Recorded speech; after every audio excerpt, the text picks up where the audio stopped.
मुझे किसी तरह से सारे ग्रेट पिरामिड्स ऑफ इजिप्ट का अनरिस्ट्रिक्टेड एक्सेस मिल गया है। ये मेरे आज तक की देखी गई सबसे कूल चीज है। हम एंशिएंट फेरोज के टूम के अंदर जाने वाले हैं, ऐसी जगह जहाँ एंटर करना लिटरली इलीगल है क्योंकि यहाँ बहुत खतरा है। अगर हम गिर गए तो? ओ हाँ, तुम बेशक मर जाओगे। हम स्विम करके पिरामिड्स के नीचे बने एक सीक्रेट अंडरग्राउंड टूम तक भी जाने वाले हैं। Oh my God! हमें एक्सप्लोर करने के लिए सिर्फ 100 घंटे मिले हैं और हम शुरू करने वाले हैं अभी इसी वक्त। मेरे पीछे आओ बॉयज, मजा आने वाला है। ये कितना खूबसूरत है। किसी ने यहाँ ये पत्थर 4500 साल पहले रखा था। बिल्कुल वो कमरा है सही। जहाँ किंग को दफनाया गया था। जहाँ तक हमें विश्वास है। हाँ। तो चलो चले। हाँ। बॉयज ये देखो, ये क्या है? 4600 साल पहले इस कमरे में शायद किंग का ममीफाइड शरीर रखा था। ये वही जगह है जहाँ फेरो को दफनाया गया था। हमारा मानना है कि मरने के बाद ये उनकी कब्र थी। क्या मतलब है? हमें पक्का नहीं पता। मुझे लगता है कि इस पिरामिड के अंदर कहीं और भी एक चेम्बर है जिसे हमने अब तक नहीं ढूंढा है और उसमें शायद राजा का शरीर हो सकता है। पता है क्या, इस वीडियो में हम वही ढूंढने वाले हैं क्योंकि हम सच में पिरामिड्स के सैकड़ों फीट नीचे से लेकर धरती के सबसे बड़े एंशिएंट पिरामिड की सबसे ऊंची चोटी तक एक्सप्लोर करने वाले हैं। ये तो जबरदस्त था। ये है वो पिरामिड जिसे हम एक्सप्लोर करने वाले हैं। मुझे सुबह 5 बजे शुरू करना है, तो सब जाके सो जाओ। ये पिरामिड्स अपने समय के लिए इतने टेक्नोलॉजिकली एडवांस थे कि कुछ लोग इनका क्रेडिट प्री इजिप्शियन सिविलाइजेशन को देते हैं, जबकि कुछ लोग तो एलियंस की थियरीज की ओर भी इशारा करते हैं। लेकिन इजिप्टोलॉजिस्ट को यकीन है कि इन्हें पहले के इजिप्शियंस ने अपने किंग्स के टूम्स के रूप में बनाया था। और इस वीडियो के अंत तक हम पता लगा लेंगे कि इनमें से कौन सी थियरी सच है। ठीक है बॉयज, उम्मीद है तुम अगला पिरामिड एक्सप्लोर करने के लिए तैयार हो। The pyramid of खाफरे। आखिर इस विशालकाय रचना की खासियत क्या है? हमें ये समझ आया कि हर पिरामिड के बाहर की केसिंग कैसी दिखती थी। एक जमाने में ये सब ऐसे ही दिखते थे। मतलब जैसे एलियंस ने इन्हें बनाया था वैसे? एलियंस ने नहीं बनाया। रामी हमें धरती के नीचे लगभग 100 फीट खाफरे के पिरामिड में गहराई तक ले गया। यहाँ एक ऐसी जगह है जहाँ इस आधुनिक दुनिया में से शायद ही कोई गया होगा। सच कहूँ तो हमें भी नहीं पता था कि हमें नीचे जाकर क्या देखने को मिलेगा। एंशिएंट इजिप्शियंस के पास कार्डबोर्ड था। हम काफी समय से मानते थे कि किंग काफरा को यहाँ दफनाया गया था और अब लोग यहाँ पर सामान रख रहे हैं। वो पिरामिड को रिस्टोर कर रहे हैं। जिमी, उन्हें औजार तो चाहिए होंगे ना? यानी कि असली बरियल चैम्बर कहीं और है। हाँ, रामी हमें उस रूम में ले गया जहाँ किसी जमाने में किंग काफरा की बॉडी को दफनाया गया था। मुझे एक बड़ी सीलिंग दिख रही है। Dude, हम इस पिरामिड के बहुत अंदर है। हम पहुँच गए किंग काफरा का असली बरिल चेम्बर। मैंने इससे अच्छी चीज आज तक नहीं देखी। भाई क्या बात है! ये क्या है? रुको, उस तारीख को देखो। जिसने ये लिखा है उसी ने टूम को डिस्कवर किया था।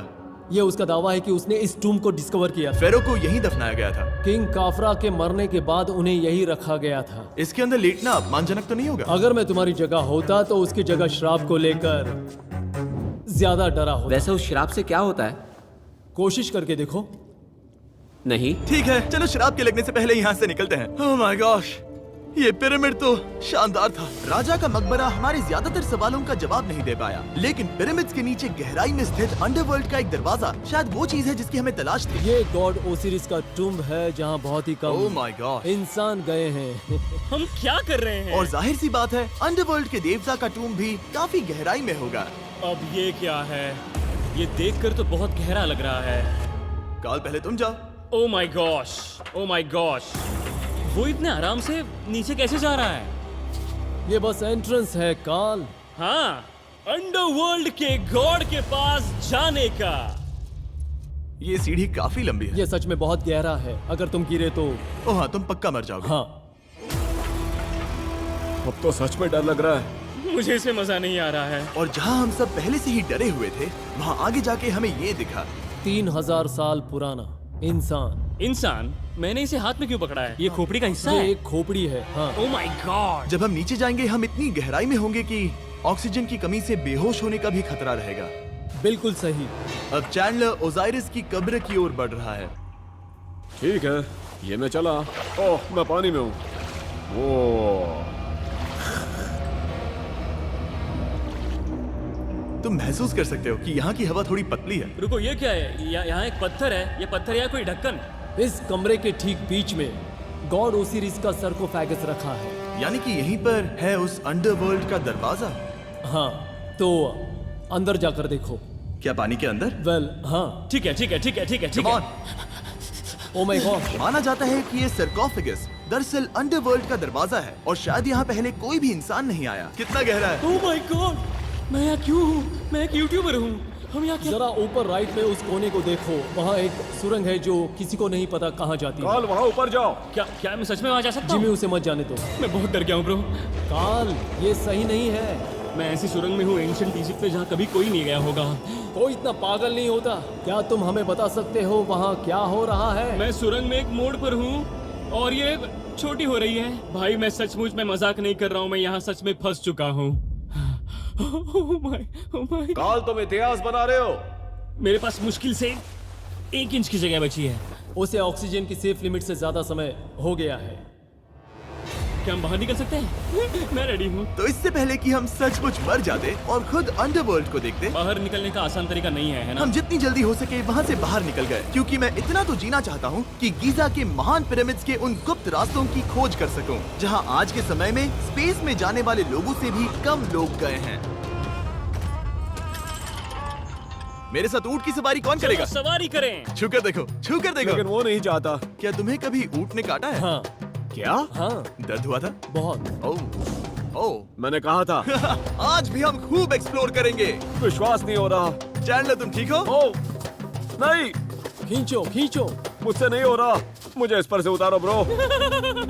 ब्रो ये कितना अच्छा लग रहा है। शायद ये अब तक का सबसे कूल शॉट है। वीडियो पे बने रहो, अभी तो और मजा आने वाला है। आगे ब्रो देखते ये हैं तो होता क्या है। पागलपन है।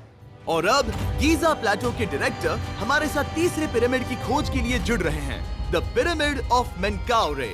अगर आप नीचे देखेंगे तो आपको अभी भी 4600 साल पुराना ग्रेनाइट दिखेगा। ये इलस्ट्रेशन आपको दिखाएगा कि ये पहले कैसा दिखता होगा। वाओ! लेकिन अब 5000 साल बाद ये कुछ ऐसा दिखता है। ये है मेरा दोस्त नोलन। क्या हम उसे वहाँ झांकने के लिए भेज सकते हैं? हाँ।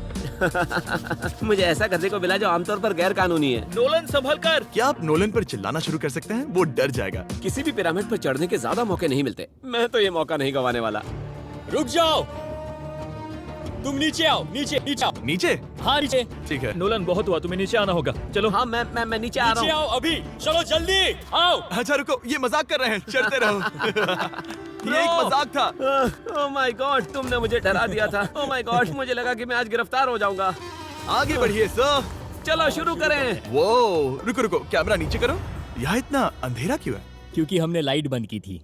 ओह, तो ये बात थी। ठीक है, रास्ता दिखाइए। पिरामिड की इन सीढ़ियों ने हमें जमीन में 100 फीट नीचे उतार दिया, जहाँ एंशिएंट इजिप्शियन इतिहास में पहली बार डेकोरेटिव कार्विंग्स की गई थी।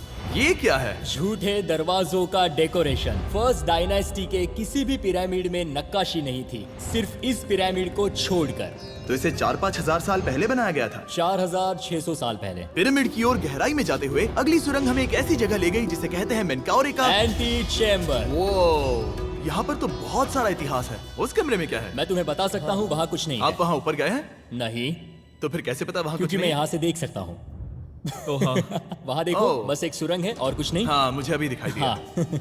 सवाल पूछना जरूरी है। द पिरामिड ऑफ मेनकाउरे, जो अपने कॉम्प्लेक्स पैसेजवेज के लिए जाना जाता है, वो हमें ले गया उसके बरियल चेम्बर तक। तो ये है किंग का कमरा और इसकी गुंबदनुमा छत भार को झेलने के लिए बनाई गई थी। उन्होंने 5000 साल पहले ये सब कैसे जाना? अगर तुम पिरामिड बना सकते हो तो कुछ भी बना सकते हो। हाँ, कुछ भी कर सकते हो। कुछ भी कर सकते हो।